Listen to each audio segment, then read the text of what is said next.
এক স্কুলে inspector visit করার জন্য গিয়ে ছাত্রদেরকে জিজ্ঞেস করেছে, বাবারা তোমরা কি পড়ছো?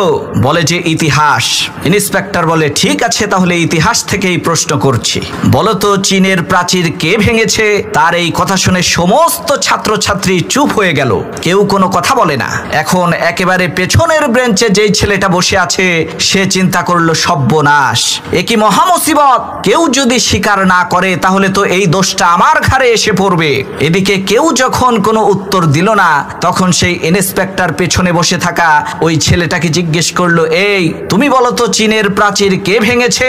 তখন ওই ছেলেটা দাঁড়ায় বলছে, স্যার গ্রামে আমার দুষ্টমির যথেষ্ট বদনাম আছে, কিন্তু চীনের প্রাচীর ভাঙার মতো এত বড় দুষ্কর্ম আমি করি নাই। ইন্সপেক্টর প্রচন্ড রাগান্বিত হয়ে মাস্টারকে জিজ্ঞেস করলেন, এই বুঝি আপনার ইতিহাস পড়ানোর নমুনা?